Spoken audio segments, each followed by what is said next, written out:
There's a southern accent where I come from. The young'uns call it country. The Yankees call it dumb.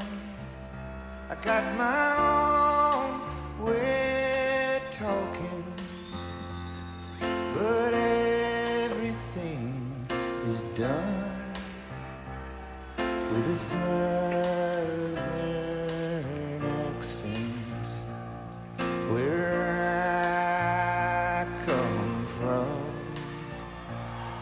Yeah. Ah, Tom Petty, man. Sing it, brother. Sing it.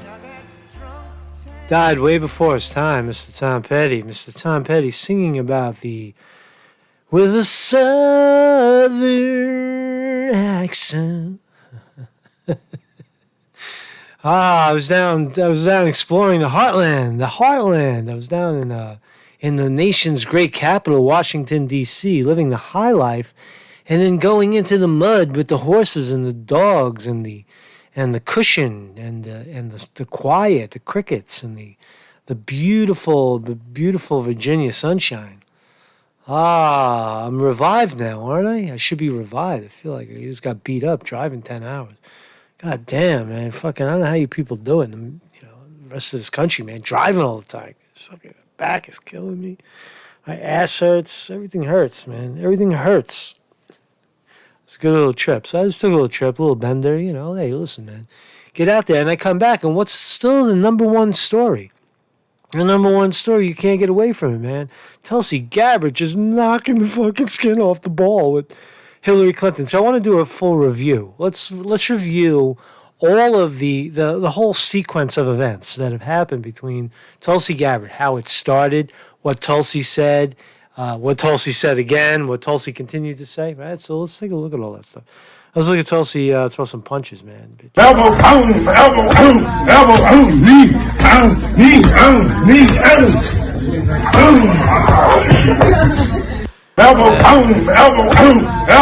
knee. So Tulsi Gabbard versus Hillary Clinton. Who do you think would win? Who do you think would win in a physical fight? Tulsi Gabbard's a tough bitch, man. It's tough. She's tough. We need a tough lady, man. So she's throwing all the right punches, right? Politically. So here's what started the whole thing. I know this is just a review. It's a review and then a summary. And so we all know what's going on between Hillary Clinton, the witch, the attacker, and Tulsi Gabbard defending herself. So this is how it started. Hillary Clinton, Russia, in an interview with David Plouffe, who was the Obama, I believe he was the campaign manager for Barack Obama. And this is what Hillary Clinton said. Well, I think there's going to be two parts, and I think it's going to be the same as 2016. Don't vote for the other guy. You don't like me, don't vote for the other guy, because the other guy's going to do X, Y, and Z, or the other guy did such terrible things. And I'm going to show you in these, flashing videos that appear and then disappear, and they're on the dark web and nobody can find them. But you're going to see them, and you're going to see that person doing these horrible things. They're also going to do third party again.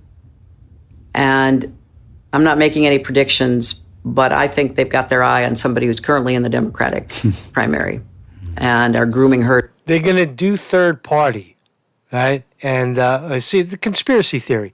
You know what's interesting? You hear David Plouffe go, listen, because we've only seen the transcript of this, but this is the actual audio of her saying it. Listen to David Plouffe. When Hillary Clinton proposes the conspiracy theory, you hear Plouffe in the background go, like as if he's confirming it. Watch. But I think they've got their eye on somebody who's currently in the Democratic primary and are grooming her to be the third-party candidate. She's the favorite of the Russians. She's the favorite of the Russians. Wow. Powerful. They have a bunch of sites and bots and other ways of supporting her so far. What sites, what bots so far? Hillary. It's just propaganda. And that's assuming Jill Stein will give it up, which she might not, because she's also a Russian asset. Agent, yeah. And Plouffe is like, yeah, right, of course. She's a Russian asset. I mean, totally. And so Jill Stein is a Russian asset, like totally.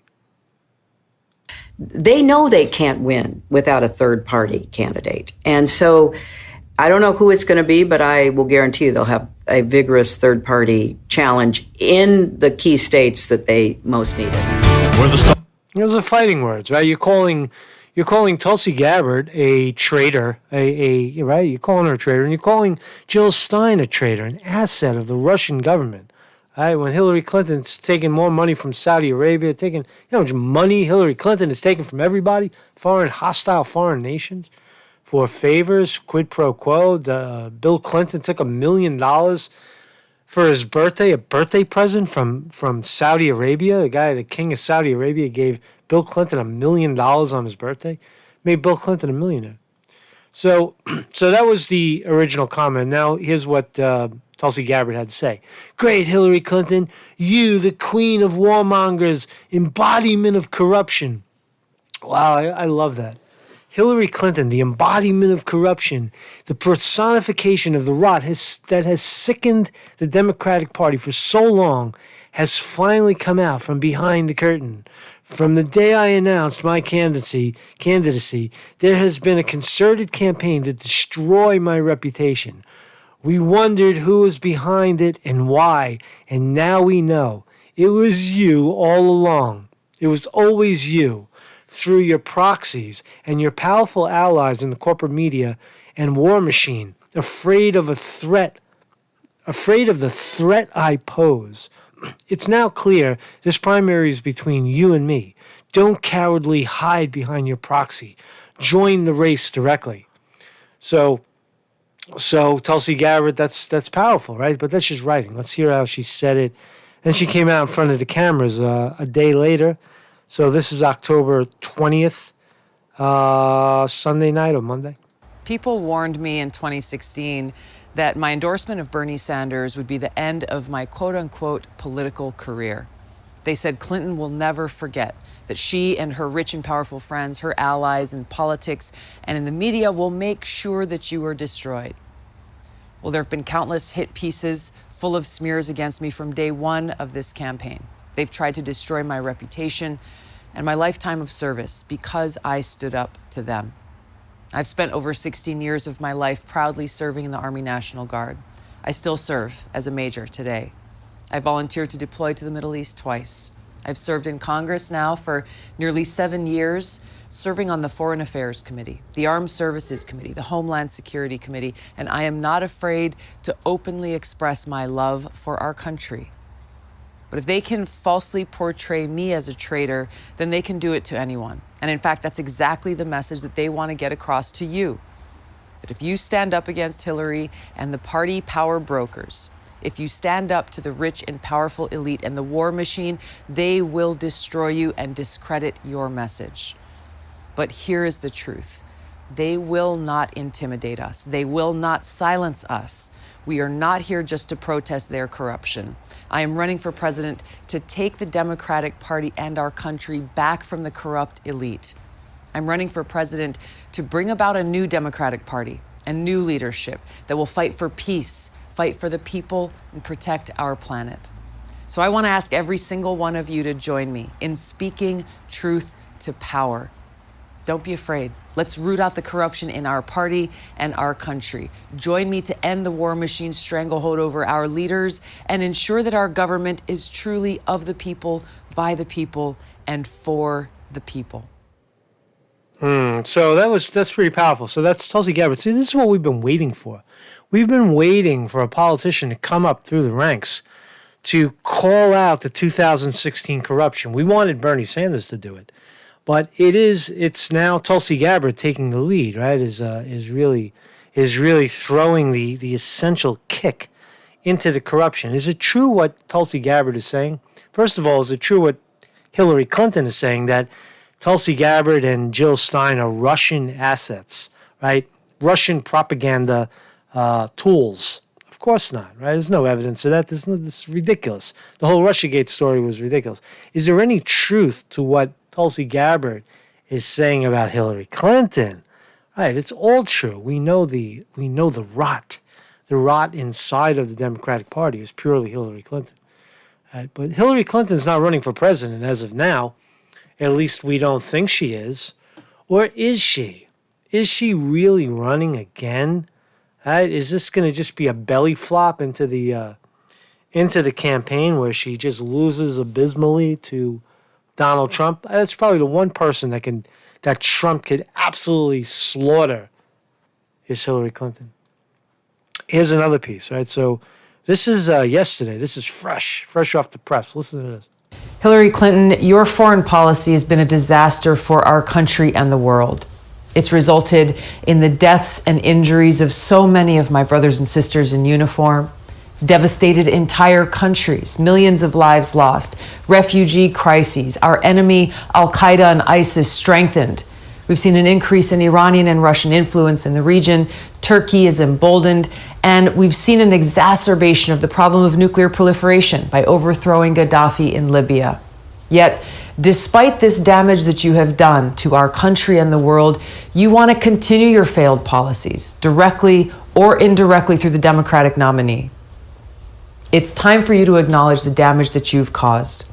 And it is long past time for you to step down from your throne so that the Democratic Party can lead with a new foreign policy, which will actually be in the interest of and benefit to the American people and the world. Yeah. So when I watch that, I say to myself, I'm sympathetic to people who were all Trump all the time, because a lot of people don't know that Tulsi Gabbard comes from this school of lefties. Really, she was in camp with Bernie Sanders. She nominated Bernie Sanders for the presidency at the 2016 convention. She's deeply embedded in the progressive left, and is for single-payer health care, is for, student loan forgiveness, for Green New Deal. She's for all these things that a lot of the people that support Trump blindly don't really follow, or don't really understand, or don't really get behind. So, I mean, that's who Tulsi Gabbard is, right? So I think there's one more. Let's watch her and Tucker Carlson go at it. Claimed that both Green Party presidential candidate Jill Stein and another unnamed Democrat are in fact Russian agents. Hillary didn't name the Democratic Manchurian candidate, but it wasn't hard to guess who she meant. She was talking about Congresswoman Tulsi Gabbard of Hawaii. Earlier today, Congresswoman Gabbard tweeted a response. Thank you, Hillary Clinton. You, the queen of warmongers, the embodiment of corruption, the personification of the rot that has sickened the Democratic Party for so long, have finally come out from behind the curtain. It's now clear that this primary is between you and me. Don't cowardly hide behind your proxies. Join the race directly. End quote. Congresswoman Gabbard is on the road campaigning tonight and joins us, I believe, from Iowa. Congresswoman, thank you very much for coming on. Let me tell you what this is about. This is about Hillary Clinton sending a very strong message saying that because I am and have long been calling for an end to our country's foreign policy of waging one regime change war after the next, the likes of which we've seen in Iraq, in Libya, and ongoing in Syria, and because I'm calling for an end to this new Cold War and nuclear arms race, that I am a Russian asset and that I am a traitor to the nation that I love. And not only are they saying that about me, they are basically sending this message out to every veteran in this country, every service member, every American, anyone watching at home who is fighting for peace and who is calling for an end to these regime change wars, this new Cold War and arms race. They are saying that you are also a Russian asset, that you are also a traitor to this country. That's really what's happening here. But to call someone, I mean, it's one thing to say, I disagree with you, I think you're wrong, you're crazy even. But to say you're betraying your country, and by the way, I should remind our viewers, you're a veteran, but that any American is betraying his or her country is a different level. I've never heard anybody at Hillary Clinton's level say something like that. You've never heard anybody at that level say something like that, Tucker? Come on. The whole Democratic Party has been calling Trump a Russian asset and a tool from the beginning, but nonetheless. And the reason why she's doing this is because ultimately she knows that she can't control me. That I stand against everything that she represents. and that if I'm elected president, if I'm the Democratic nominee and elected president, that she won't be able to control me, she won't be able to manipulate me, she won't be able to continue to work from behind the curtain, to continue these regime change wars that have been so costly. Thousands of my brothers and sisters in uniform were killed in Iraq, a war that she championed. Their blood is on her hands. I am calling for an end to these regime change wars. This is why she's speaking out strongly and smearing my character and trying to undermine my campaign. And just as she is doing this to me, this is what will happen to anybody who's doing the same. Yeah, well, I've certainly noticed that. But I will say it's not just Hillary Clinton. So one of our producers pulled together a quick list here. Samantha Power, who was one of the chief foreign policy advisors to President Obama, has also gone after you. National security analysts from CNN and MSNBC have joined in. It's almost like the Washington foreign policy establishment may not like Hillary Clinton, but they're united with her on this question. Yeah, well, this is something that happened from literally the day I announced my candidacy for president. As I said it in my tweet earlier, it's become very clear now who's behind it and why. And it is Hillary Clinton and her proxies, the warmongering foreign policy establishment, who are conducting this coordinated smear campaign. And now we know exactly why. It's because I am standing up and speaking out strongly against the Hillary Clinton legacy, the warmongering legacy of waging these regime change wars, continuing to escalate these tensions between the United States, nuclear armed countries like Russia and China, this nuclear arms race, bringing more profits to the military-industrial complex.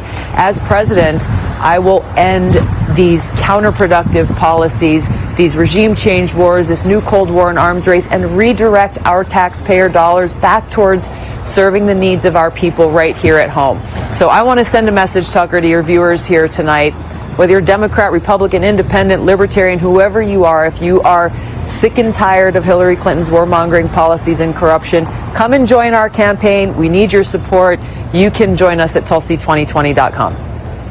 You think, I got to ask you a final political question. In your response to her, you said, make it explicit, get in the race. Any indication she will? Yes. She has been publicly speaking a lot recently. Do you think that's real? I don't know. We'll see.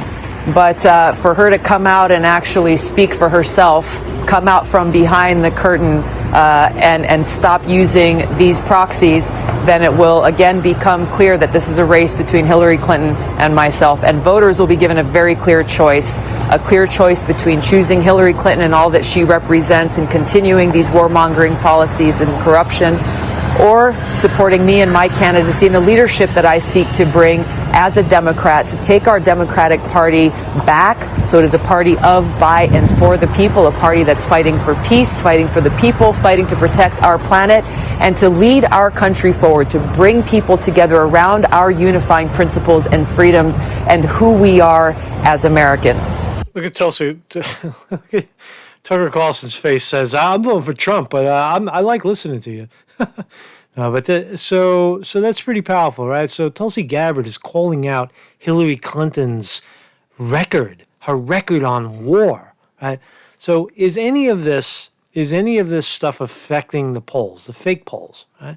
Because Tulsi Gabbard has no shot, in my view, of getting, once you call out the Democratic establishment, there's no way they're going to hand you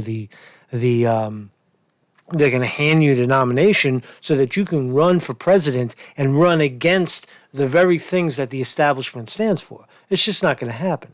So has Tulsi Gabbard destroyed any chance of being the nominee? I don't think she ever had a chance of being the nominee as an unknown with pay-for-play candidates on stage like Joe Biden and Elizabeth Warren and such.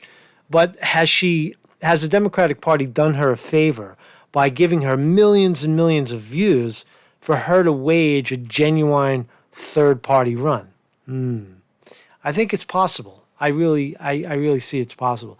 I think the war message that Tulsi Gabbard is bringing to the table, because half of discretionary spending in this country, billions of dollars are spent on military-industrial complex, right?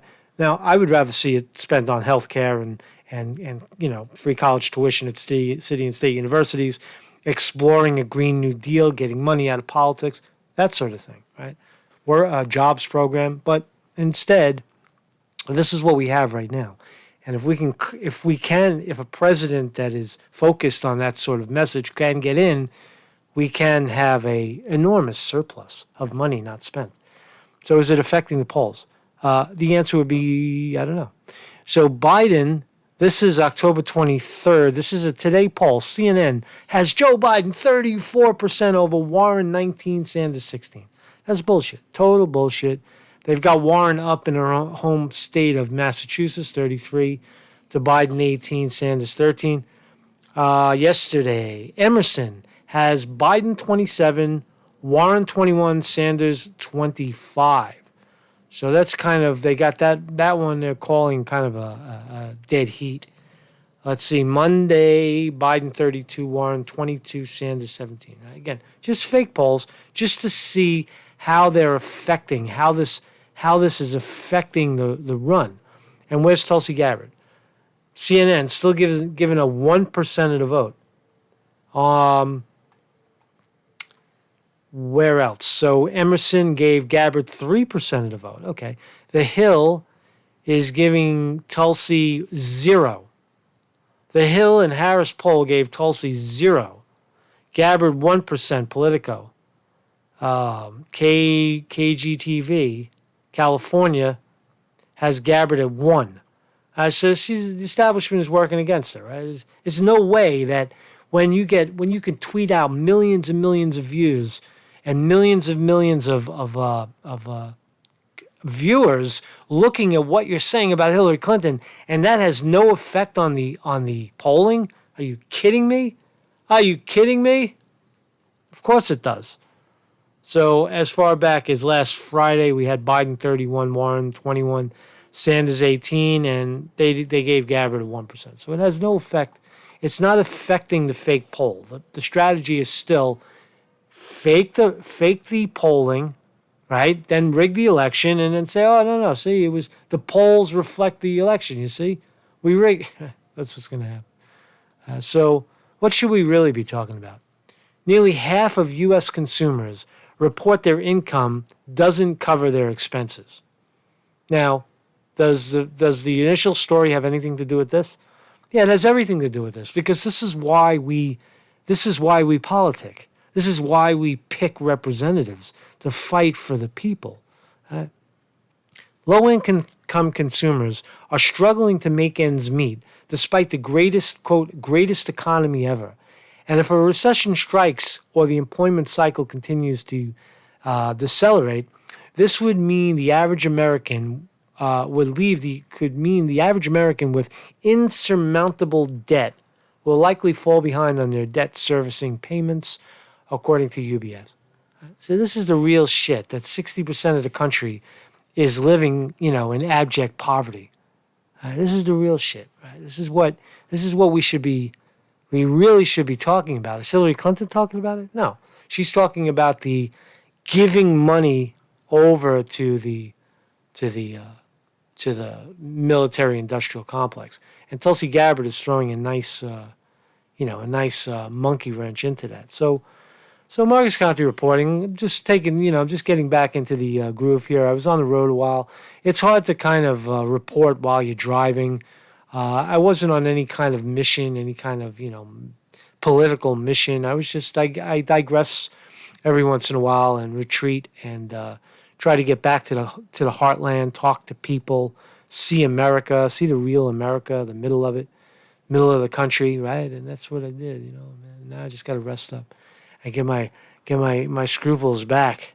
So let Tom Petty take us out. Thomas Petty take us out in the southern accent, right? I heard a lot of this, man.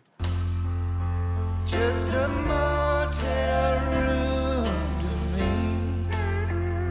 I think I might go work Orlando if them orange groves don't freeze. I got my own way of working and